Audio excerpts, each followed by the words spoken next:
I would just like to think that the people at the university are sufficiently fair-minded to want to see any Georgia citizen get the best education possible. All we have is a federal judge cramming something down our throats. There are certain Southern traditions that we favor segregated schools. Why to the University of Georgia rather than to any other school? We walked through onto the campus the first time under the arch. We were surrounded by students screaming at us. You've been jeered at. One person I thought to be a student literally tried to spit on her. The minute they put them in the dormitories, there would be trouble. When all of a sudden, a rock came through my window. You have our shoulders to stand on as you build up yours for the next generation. The first two black students at the University of Georgia walked onto campus 60 years ago, right where I'm standing now. On January 9th, 1961, Charlayne Hunter and Hamilton Holmes' journey began with a court battle, bitter taunts, and even acts of violence. But their steps began a journey towards equal access to education for all.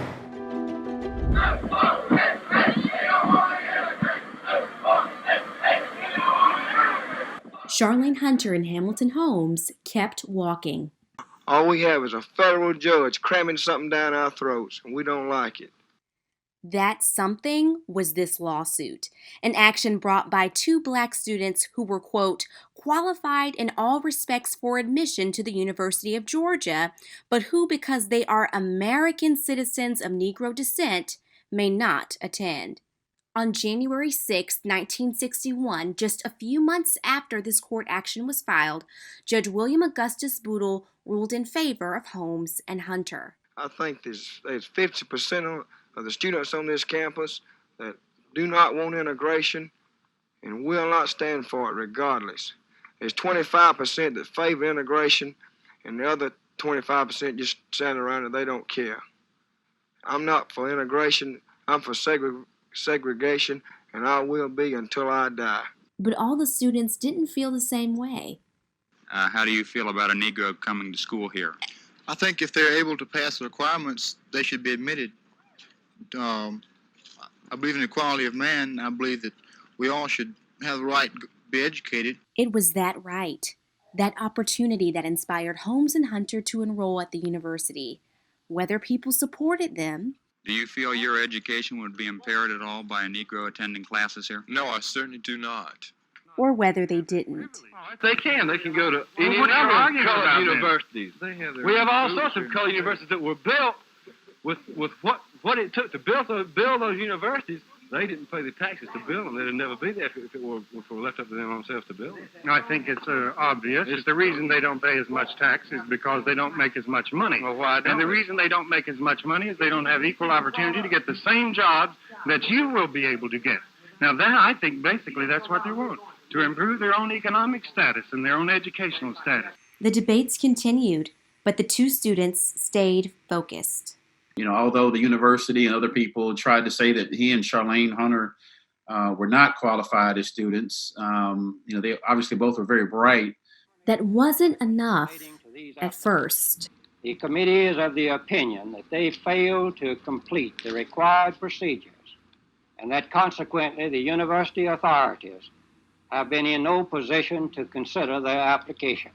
The Committee on Education recommends that they be denied, but without prejudice to the rights of the appellants to renew and pursue their applications.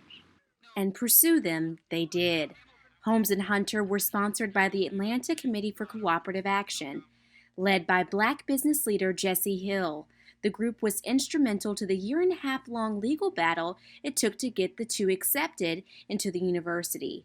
The author of the book We Shall Not Be Moved, The Desegregation of UGA, Robert Pratt, explains the challenges of the court case. Part of the legal process that they had to go through, and the many hurdles that they had to overcome, was to cut through this facade that state officials had been erecting for decades, And that was the lie that there was no segregation practice at the University of Georgia, despite the fact that no black students had ever been admitted to the University of Georgia. While waiting almost 2 years for the final verdict, Hunter attended Wayne State University and Holmes went to Morehouse College. He was playing football there. He had just, pledged Alpha Phi Alpha fraternity the first semester of his sophomore year, and things were great. But both students still dreamed of going to UGA. Why the University of Georgia rather than any other school? I just think that it's the best school in this region that I could go to. 3 days after Judge Boodle's ruling, a swarm of reporters and protesters met the students as they arrived on campus for the first time as UGA students. When we walked through onto the campus the first time under the arch, we were surrounded by reporters and screaming at us and students screaming at us. But we had our eye on the building that now bears our name. I'm so proud of that. And I know Hamilton would have been and probably is smiling down about that. But it was a feeling of determination that it really didn't matter what else was going on. We had a job to do and we were going to do it. Former CNN President Tom Johnson remembers reporting that day for the Red and Black campus newspaper. I heard so many students and others shouting really sort of vile words, very racist words at her. I saw as one, I guess, student, but one person I thought to be a student, literally tried to spit on her. The spit did not hit her. It hit one of the people accompanying her. One notable escort, Horace Ward. The thing that stands out as much to me as anything else is the fact that they were accompanied by Horace Ward. Horace Ward had tried in vain for several years to gain admission to the University of Georgia. Ward was the first African American to apply to UGA. He was rejected from UGA's law school in the early 1950s and went through a 7-year-long legal battle with the institution. He later received a law degree from Northwestern University and said that one of the proudest moments of his life was when he was invited to become a part of Holmes and Hunter's legal team. He said that when he came to campus on that day with Holmes and Hunter, that after they had completed the registration, some angry white person in the crowd shouted at him a racial epithet and told him to get off this campus and never come back. The two students stepped onto campus. Everybody just walked the walk, you know what I mean? And without even considering what in retrospect was potential danger, that just never entered our minds. Ask me why, I can't answer that. But I can tell you definitively that nothing about danger ever entered our minds. It was, let's get this done and get over with and get down here as students. Hunter and Holmes have both stated they weren't thinking about making history when they entered UGA's admissions office. What had you in mind, Hamilton, when you entered the school? Well, our main purpose is to acquire a sound education, and we aren't especially trying to break down any barriers or to make history. But history it was. Jessie Hill's widow, Azira Hill, remembers her and her husband's work to support Holmes and Hunter. It was a privilege and an honor, and especially when they were successful and we were able to make a contribution for the betterment of everybody, not just Black people, but everyone. 2 days after she arrived on campus, Charlayne Hunter settled into her room in Myers Hall. On January 11th, a rock flew through Hunter's window. White students were rioting outside her dorm. Cheyenne Jones shows us how these white students' violent actions almost ended Holmes and Hunter's dreams of a UGA education. The 2 or 3 nights that I was on campus initially in the dorm, The girls upstairs had organized, and they used to beat on the floor. Sounds reverberated in Charlayne Hunter's room downstairs, where she was forced to live all alone. Well, I believe that the girls in the dormitories wouldn't go for it very much, having a colored roommate as one of their roommates. And How do you yourself feel? well, I wouldn't myself like it. But the university required that all female students stay in the dormitories, so Hunter had no choice. And though she didn't have a roommate at the Myers dorm, the disturbances continued. They must have taken turns because they would beat on the floor into the night, I guess to keep me awake or to disturb me or whatever. But it didn't bother me for some reason. Still, just the fact that she lived here was enough for some. Do you think there'd be any trouble if a Negro entered the university? Well, I do if they were going to put her in the dormitories, but as a day student, to me, it wouldn't make any difference. I wouldn't mind going to school with them in the day. But I know the minute they put them in the dormitories, there would be trouble. And then the trouble came. Once that brick came through the window, the beating on the floor stopped. In his book, We Shall Not Be Moved, The Desegregation of the University of Georgia, historian Dr. Robert Pratt describes what happened that night. The students the rioters descended upon Center Myers Hall, where Charlayne was. The other lights of the other students had been turned off. So the only light that was visible was the one coming from Charlayne's window. So she became a very easy target. Hunter was settled in her room when suddenly she heard a commotion. Students outside were yelling, and as they had been doing the previous nights. And so I had gotten kind of immune to that. I wasn't really paying much attention to that. When all of a sudden, a rock came through my window. Former publisher of the Los Angeles Times newspaper and later president of CNN, Tom Johnson, remembers that night. He was a student reporter for the school's red and black newspaper. Well, the crowd built. There were leaders of the group that were again, very loudly shouting such things as 2468, we ain't going to integrate.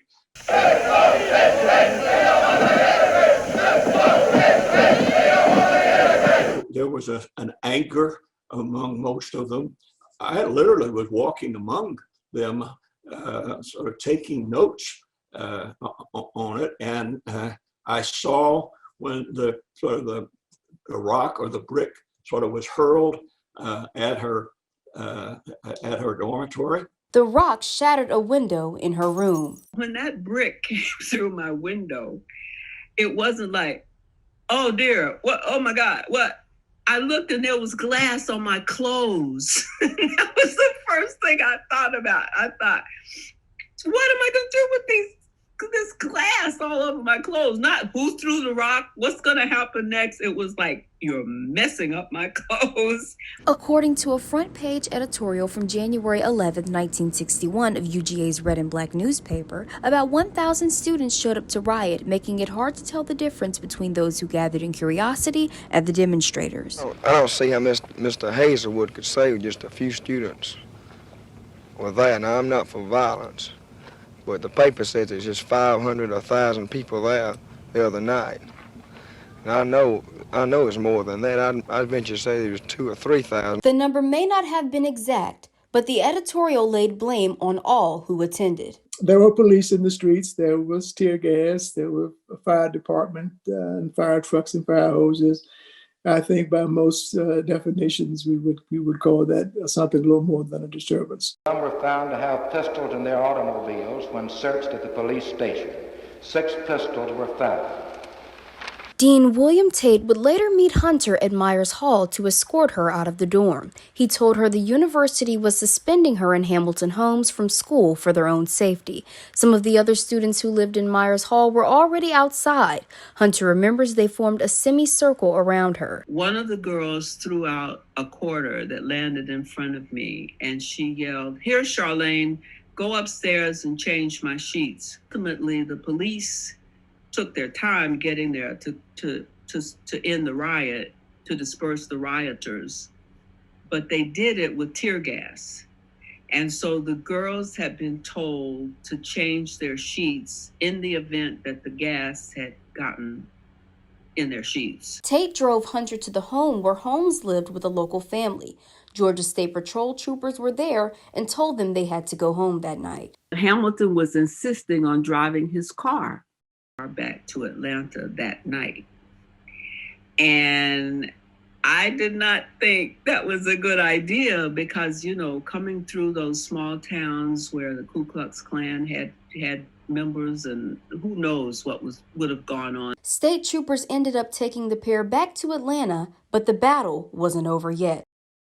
We deplore and condemn the incidents of Wednesday night, January 11th, and regret that officials of the state of Georgia were unable or unwilling to protect the rights and property of the university and its students.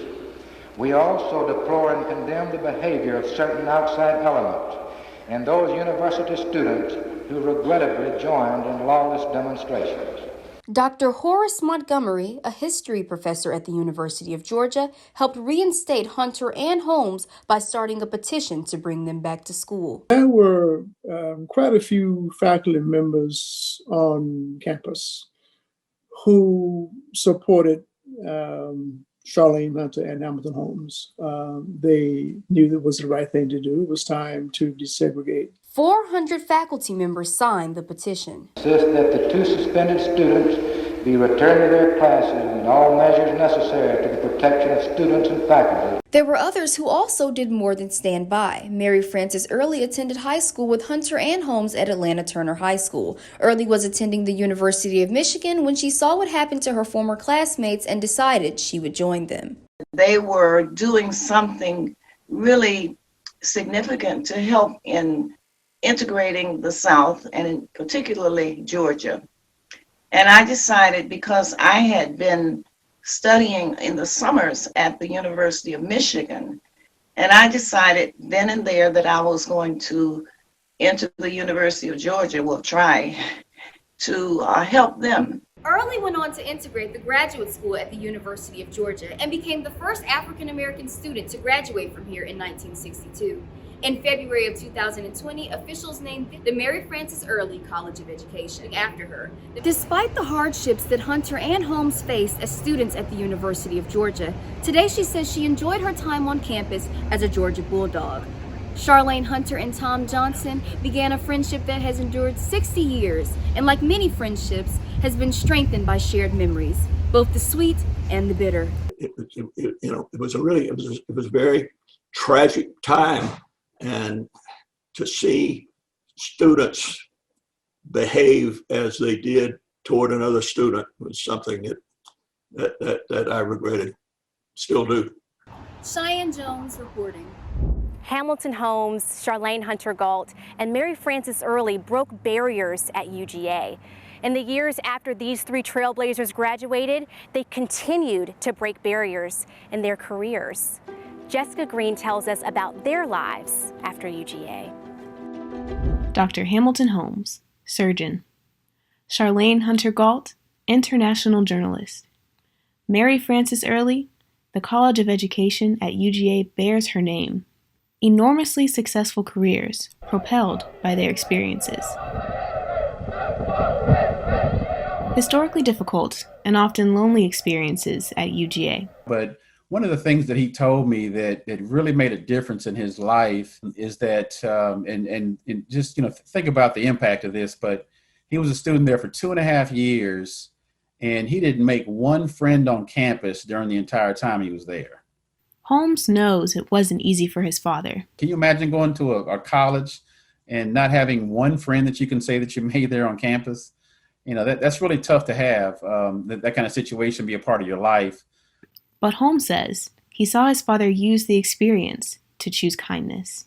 He kind of flipped that around to be able to say, well, I want to make sure that, as I interact with people, being a doctor, that I'm as kind as I can be, that I, take care of people, that I develop those friendships and relationships. So, being able to turn a negative into a positive.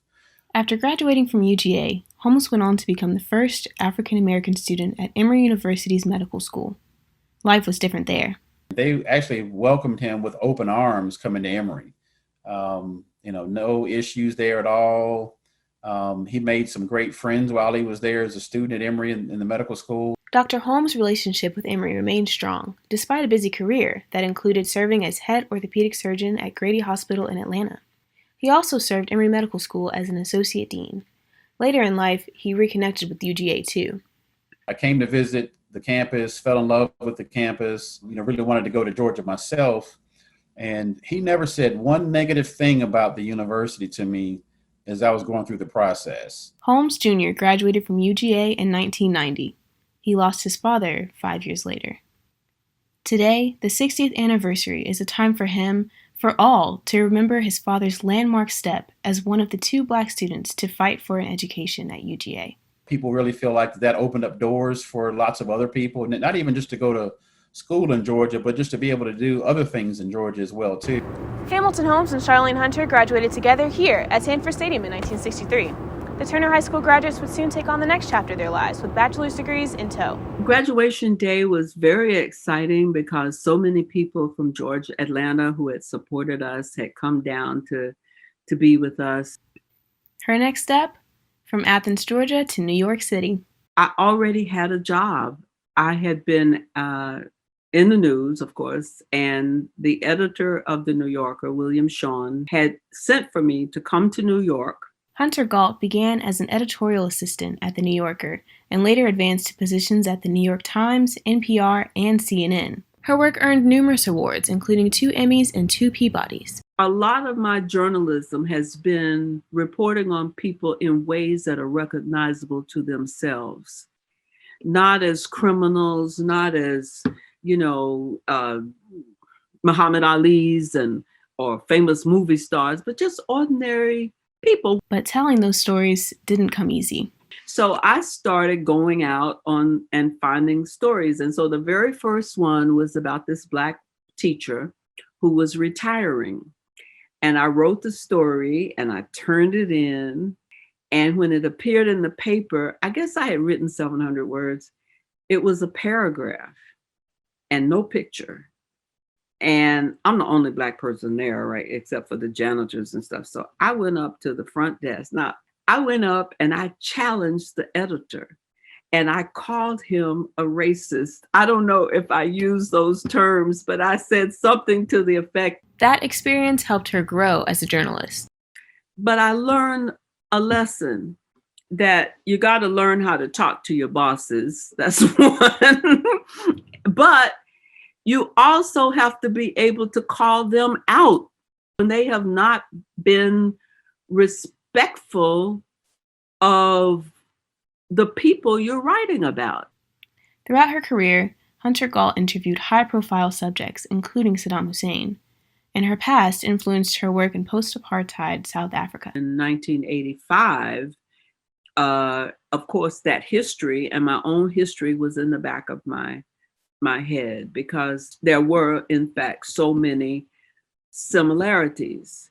Even though I have been through and my people have been through our version of apartheid, I was there as a journalist to tell the story of the people who were involved in this system. Fellow Turner High School alumna Mary Frances Early became the first African-American student to graduate from the University of Georgia. On August 16, 1962, she earned her master's degree in music education. So I was sort of invisible, but I was so happy because I had achieved my goal. But I thought the battle still is not over. And as I stood in line, I was still being ignored. Nobody spoke to me, no faculty, no students. But I thought, this is the beginning of something big, because from now on, Blacks will be able to get degrees, and I hope that many will come. I thought this is a watershed moment. Early returned to UGA in the summer of 1964 and earned her specialist degree, an achievement that she notes as making her the first Black double dog in UGA history as well. There's my life before UGA, and then there's my life after UGA. I was already teaching. Early taught music in public schools for over 30 years. She then went on to teach at Morehouse and Spelman and served as the chair of the music department for Clark Atlanta University. I touched a lot of students' lives, and many of those students are still in touch with me today, and they credit me with having helped them to learn not only just music, but life lessons. Later in her career, Early became the first Black president of the Georgia Music Educators Association. She also served as a panelist for the National Endowment for the Arts and helped write music textbooks, all roles that would leave a lasting impact on the future of music education. So I really treasure the education that I got at Georgia, though it wasn't always easy. It opened a lot of other doors beyond Georgia and beyond what I had been doing as a teacher. So yes, I think that the University of Georgia prepared me to be actually a pioneer in many other instances. After her experiences at UGA and being only on the periphery of life at the university for decades, Early was surprised and honored to have the College of Education named after her. And when I was there, I could never have dreamt that that would happen because things were so different. Today, Early challenges the university to continue expanding in its diversity and inclusion efforts to give more students of color life-changing opportunities. University of Georgia added another layer, another part of my life that I would not have felt complete without had it not happened. I've been able to do a lot of good things. People seem to feel that I have made a difference in almost everything that I have tried to do. And so that protected us, that history that we learned, that armor that they outfitted us with at a very young age, just took us through all the challenges that even today helps me keep on keeping on. Jessica Green, reporting. As Jessica Green just showed you, the integrators lived lives of great achievement. But what they accomplished with forgiveness and a desire to make the university a better place for those who came after them may mean more than any personal accolades. Nathan Moore explains. A rock came through my window. The dean came to tell me that I was being suspended for my own safety. With memories like these, no one would have blamed Charlayne Hunter-Gault, Hamilton Holmes, and Mary Frances Early if they never wanted to return to the University of Georgia after their graduation in the early 1960s. I'm not for integration, I'm for segregation, and I will be until I die. For 2 years, they endured before going out into the world with their hard-won degrees. And years later, forgiveness and a shared desire to make the university a better place for future generations brought them back. We were brought up to understand about forgiveness. And so when we were first invited back to the university, I had no problem going back. Hamilton Holmes Jr. followed his father's footsteps and graduated from UGA in 1990. He says his father's reconnection with Georgia was very important to him. You know, just after 20 years, being able to reconnect and put aside any ill feelings that he, may or may not have had at that point, and to be able to move forward, I think was a big part of his life too. That willingness to work with the university is making a difference to students today through initiatives like the Holmes Hunter Lecture Series and the Giving Voice to the Voiceless endowment founded by Hunter-Gault and her husband Ron. If you can have in an institution that has the power that the University of Georgia has in every single way, if you can continue to make the point that we need work as we strive towards a more perfect union, I think that says a lot. Their efforts, coupled with the university's, have echoed through the decades since the 1960s. To celebrate the 40th anniversary of UGA's integration, the very building that Holmes and Hunter-Gault had to fight through crowds to enter in 1961 was renamed in their honor. And earlier this year, the College of Education was renamed for Mary Frances Early, the first Black graduate of UGA. It makes me feel closer to the University of Georgia and know that I am now appreciated. In the 60 years since the groundbreakers became the first 3 Black students to walk under the arch, thousands of students from diverse racial and ethnic backgrounds have since graduated from the University of Georgia. So much has changed, and that deserves to be celebrated, but Hunter-Gault says we still have a ways to go. It's so beautiful that if I talked about it too much more, I'm going to have to reach and get a tissue and wipe my tears away. There's a consciousness there that just makes me so proud. And I just hope that in the years that I have left, I can help that development, ongoing development, get stronger and stronger. Nathan Moore reporting. While Charlayne Hunter and Hamilton Holmes walked past the arch to pave the way for their own futures, they wound up paving the way for tens of thousands of Black students and other students of color. Reporter Chelsea Perry introduces us to a few of the many who owe their futures to what Holmes and Hunter sacrificed in the past. I am sitting here on the stage, and I am a journalist because I'm standing on your shoulders. Oh, thank you. Deborah Roberts is a familiar face to millions. You may recognize her from ABC's 2020, ABC World News Tonight, and Nightline, just to name a few. The nationally known broadcast journalist is also a proud University of Georgia graduate. You walked through those doors at the University of Georgia and allowed me to be able to walk through those doors. Roberts said those words to Charlayne Hunter-Gault in 2019 during the Grady College of Journalism's Grady Great Show, a panel discussion consisting of notable journalism alumni, including Roberts, with Charlayne Hunter-Gault moderating. It's just so nice to be alive long enough to see the kind of people that Georgia has turned out, that the college has turned out. I mean, it's just it's inspirational.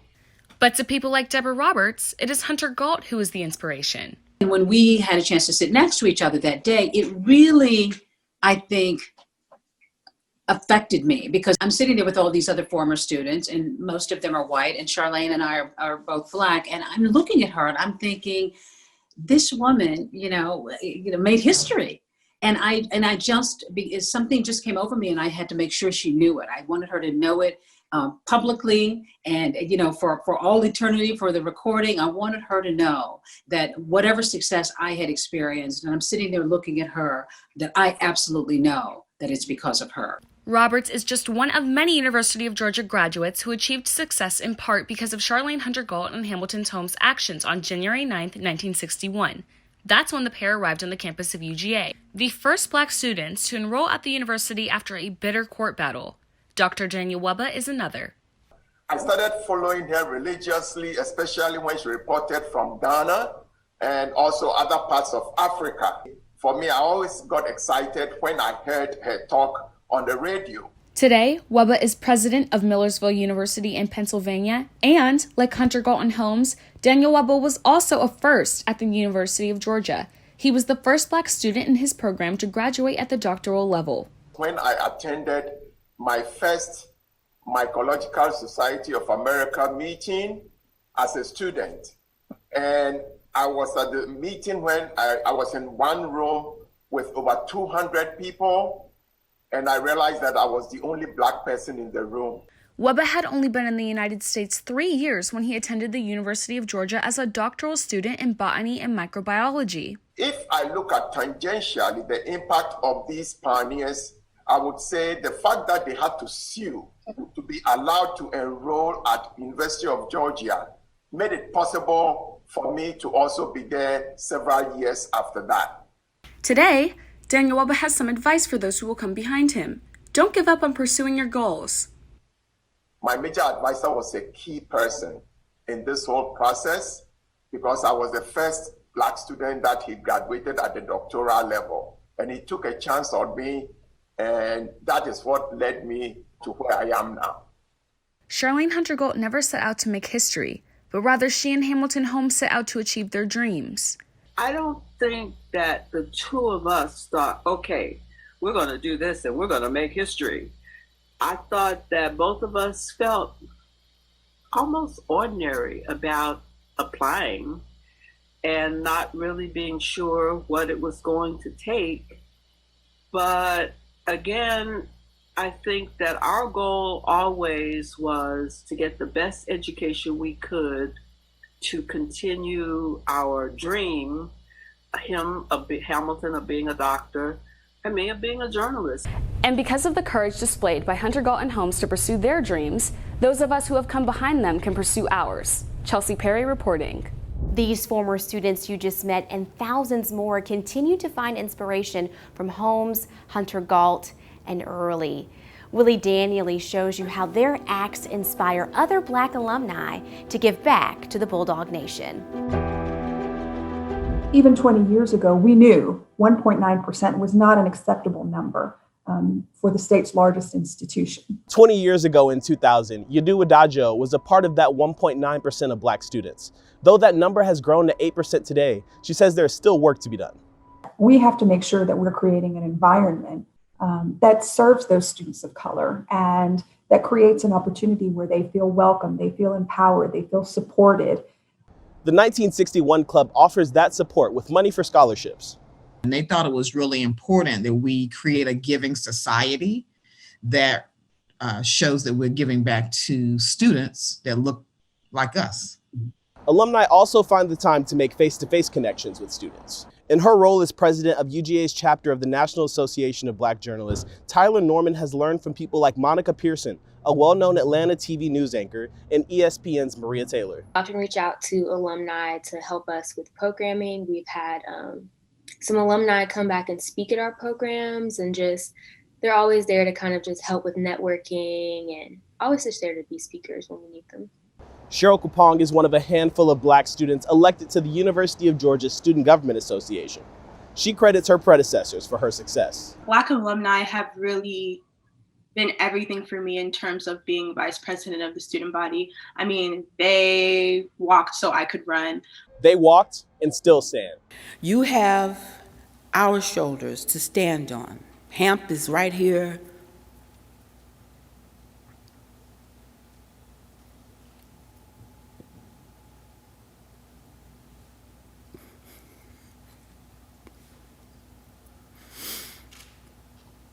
Beside, he always is.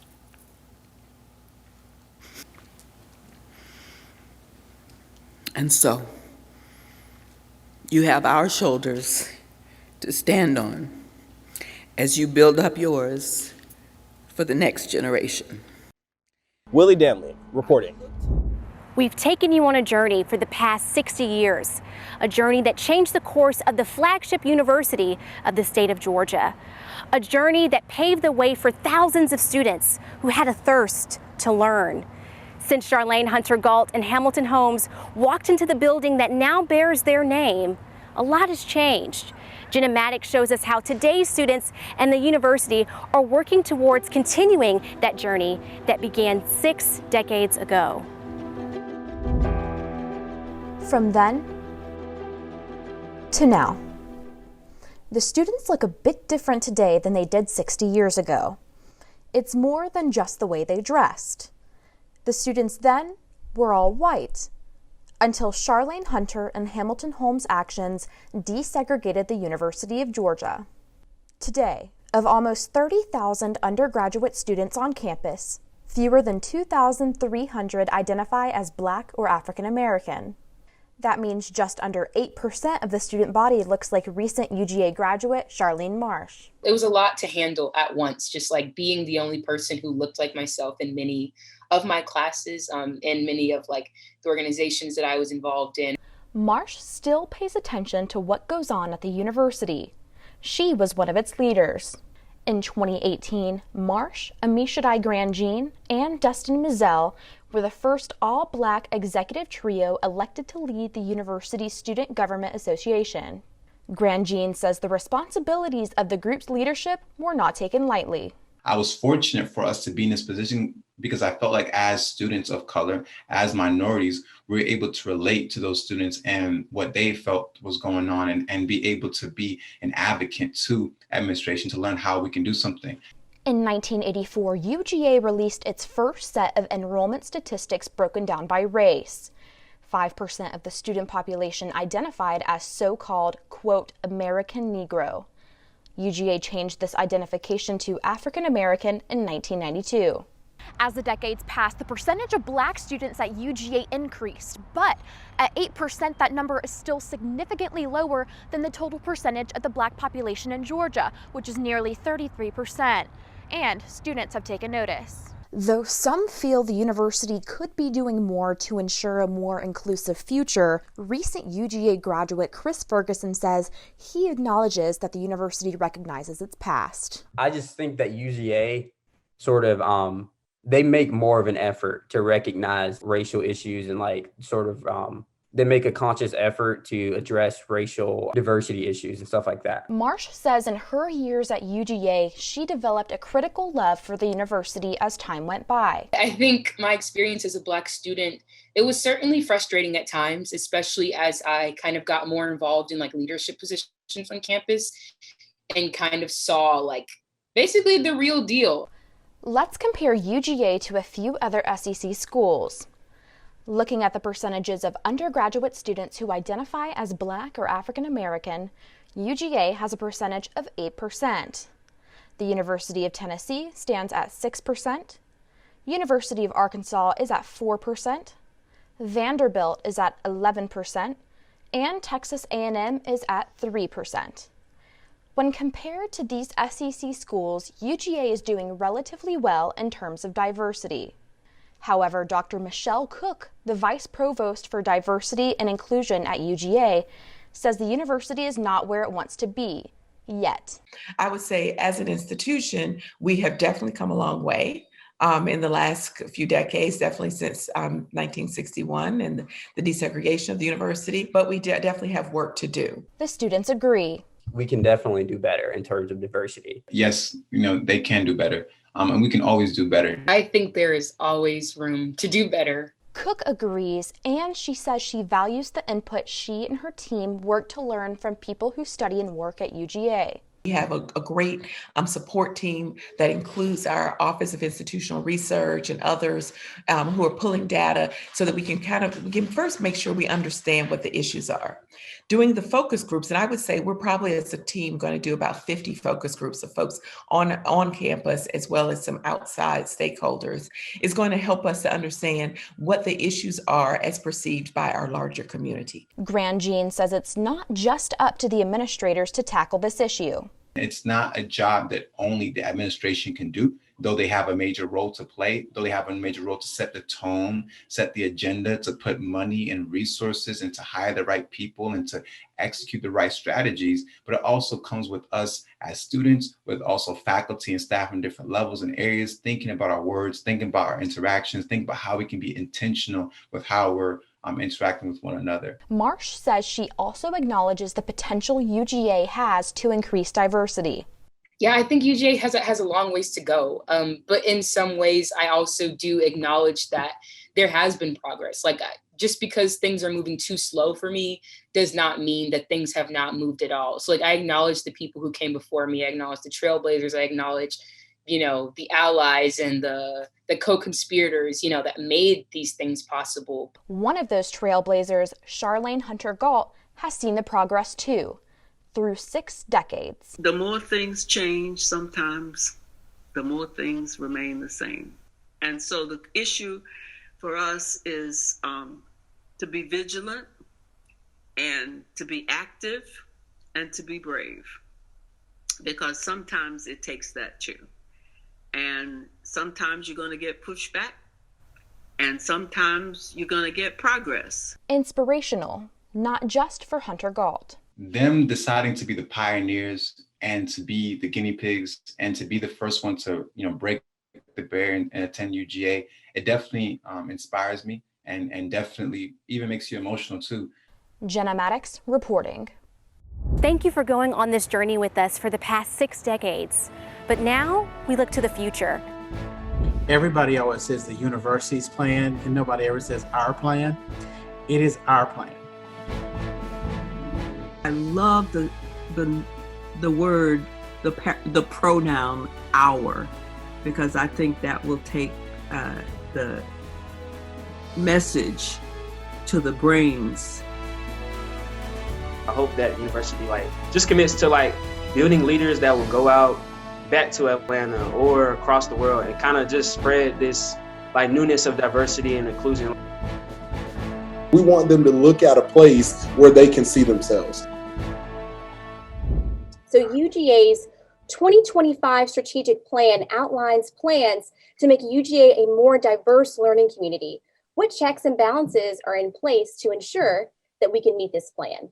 I think when we talk about the 2025 strategic plan, this past summer, President Moorhead, in his A Path Forward for UGA message, he announced some critical task forces and committees that I think are going to help us in reaching the goal that you just mentioned. One of those being the Presidential Task Force on Race, Ethnicity, and Community, which is doing things right now to help create a more welcoming and inclusive environment at UGA.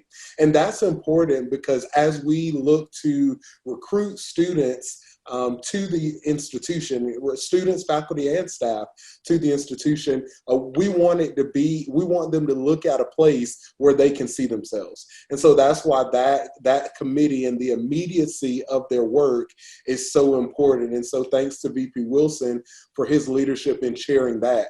The other piece that was important is making sure that our ship stays on the appropriate track. And so that came in with our Diversity and Inclusive Excellence Planning Committee, which is essentially a detailed strategic plan. So similar to the 2025 strategic plan, we're creating one for diversity and inclusion. I want to add to that real quick too, that I think as you ask about the plan, I'm very fascinated that everybody always says the university's plan and nobody ever says our plan. It is our plan. And I am pushing that it is a Black folk plan, it's a white folk plan, it's a student plan, it's a faculty plan, it's a disabled student plan. And so as we move forward, I'm going to be pushing from my role and the little power that I have on this campus to say that this plan for 2025 is our plan. So when people start saying, well, the university's plan, I want to say, let's talk a little bit about our plan. And I think that's important too, on top of what everything that Alton's already shared. Thank the task force for putting together focus groups. I've been in 2 so far, and I think that adds to the checks and balances, making sure everybody's voice is being heard, all students. One of the things that was missing when Hamilton and I started at the University of Georgia was the voice of everybody on the campus and the support. And we had support. Let me just say, there were professors who stepped up and some students who stepped up. At the same time, I think today, if everyone on the campus in every iteration is included, that's Black students, white students, because I think it's also important for the Black students to know that the white students are welcoming them and the white administrators are welcoming them, in addition to those who look like them. So I love the word, the pronoun our. And so I think that the attitude of inclusion and welcoming from every aspect of the campus and every color on the campus is extremely important. That will be a huge difference from what we had 60 years ago, although we've had it gradually over the years. But this is a moment to seize the day, and the day is ours. I would like to direct this one question to Jalen. Speaking about that community aspect, as undergraduates and Black students, we have something called BUGA, and it's not an official club, but it's just what we call ourselves as a Black community here at the University of Georgia. So can you speak about our current community of Black students, Jalen? Coming as a high school student, prospective student, BUGA was very welcoming. BUGA was what we call it Black UGA, and it's just a term for us to kind of connect with one another, whether it be in the dorms or the dining hall or take time or across campus. And honestly, it's encouraged me to get involved in the community. And yeah, I just think that it helps with support and making this campus feel a lot smaller. But more importantly, with housing, your first year, second year, being able to connect with people across the dorms definitely makes it a fun experience as well. Can I add too real quickly? This is all about, and I think Charlayne said this too as well. It's all about claiming something with a name. I will say, and I don't want to offend you as students, Bugger has always been here, but we didn't call it Bugger. In 1977, there was Bugger because that's all I had. We didn't call it Bugger. So I love the fact that somewhere along the way, somebody gave it a name. Giving names is important to building community. And so when I first heard about Bugger, I won't show you the dance that I did, but I danced because we finally gave it a name. It's always been, I would say it was here in 1961. It may have been 2 people, and that was the Black community. So I think that the fact that we have Bugger, that we probably talk about Bugger, is very important to the community, particularly to the African-American students. Don't forget that you are being watched, not just by Georgians, but by universities all over the South who can learn from what you're doing because you are leading the way as you should be doing. And so you are being instructive to so many campuses across the South, but not just in the South, up South as well. I would add on to the question, like with Bugger, I've been in like multiple conversations about the state of Bugger. How supportive is it? How inclusive is it? And sometimes like even like when we discuss that, like I just think like the meat of that conversation, it's really effective because like we're kind of thinking how, like, what does it mean to be in Bugger? Like how supportive is it? How inclusive is it to people that don't go to Take Time, people that don't like aren't in majority like halls, dorm halls where there's Black students. So I like those conversations as well. I think it encompasses the entire Black community. And I think one of the good things too about Bugger is, as we always know, I like that when there's internal issues within Bugger, we talk about them within Bugger. And I tell students all the time, there are people watching us and they want us to fall apart. So we gotta, when we disagree and we have different issues or whatever, we gotta talk about it. But I love that that's the strength of Bugger as a community, because we're able to have those conversations and talk about who's not there and who and how it's changed or whatever. And someone the other day said, you know, Bugger's gotten so bushy. And I said, well, what does that mean? And they said, well, but we were able to have that conversation within us as Black people in this community. And I think that's important. I think the best thing about Bugger is that there's so much diversity within Black people, and that I can talk to, you know, someone that has a completely different background from me. I'm from a small town in South Georgia. I came here, I saw all these people from Atlanta. I said, wait a minute. And I learned from them and I gleaned from them. And that's the opportunity that the University of Georgia has given me and has given so many other students. Are there any final thoughts? I appreciate each of you all for being here. Just grateful to spend some time with you. Thank you so much. I will say I love how we will name something.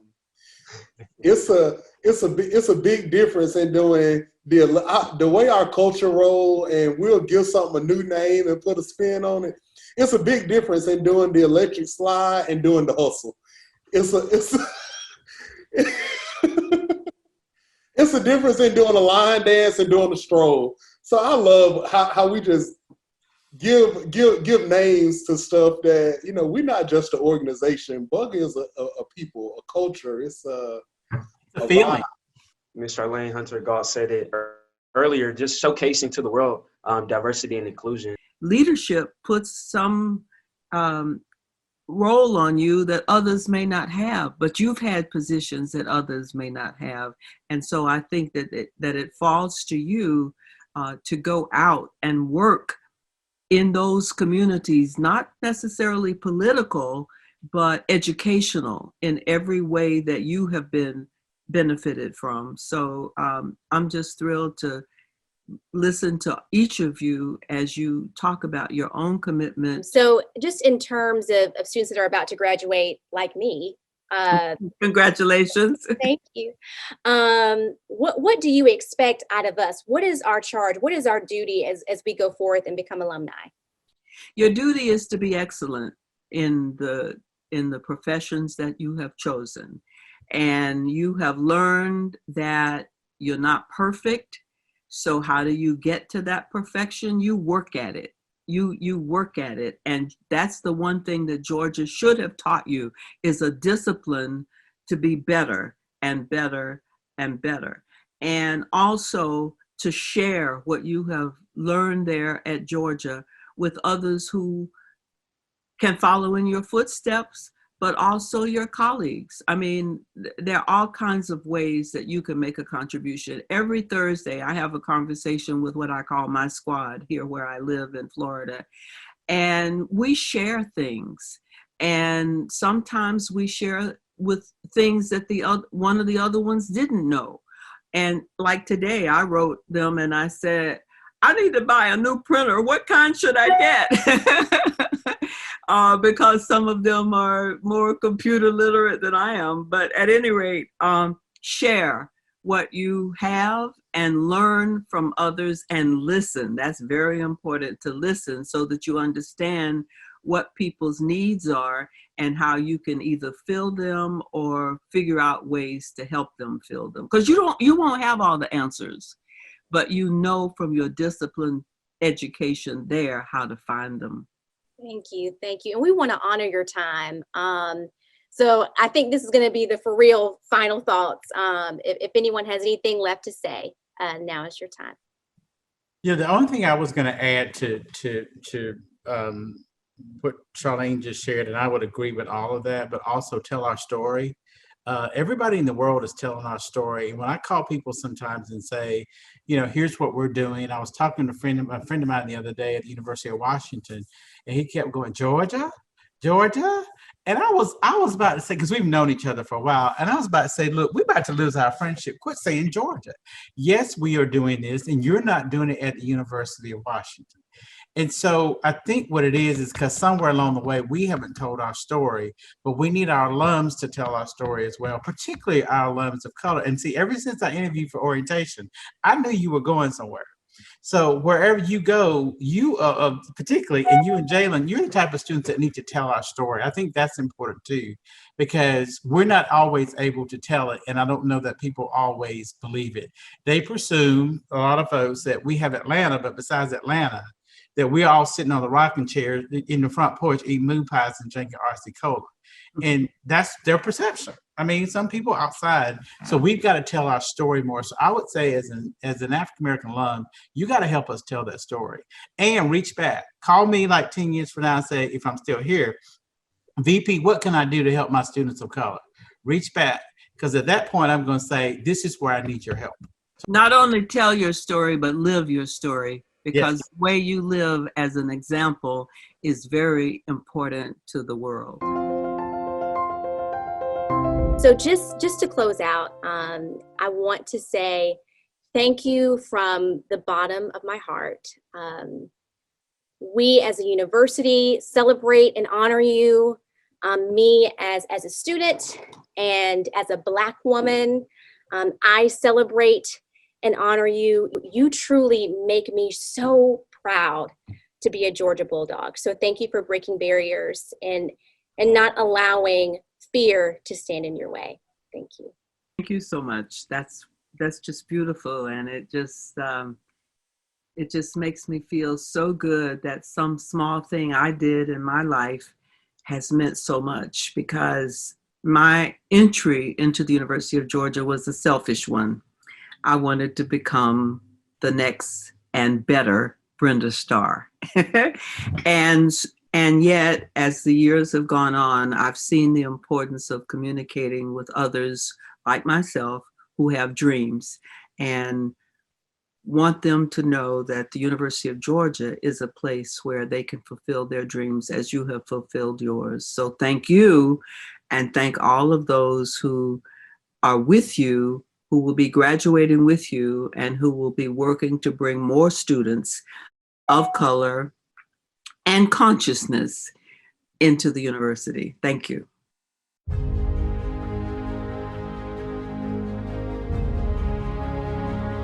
This program was made possible in part thanks to funding from the Office of the President at the University of Georgia.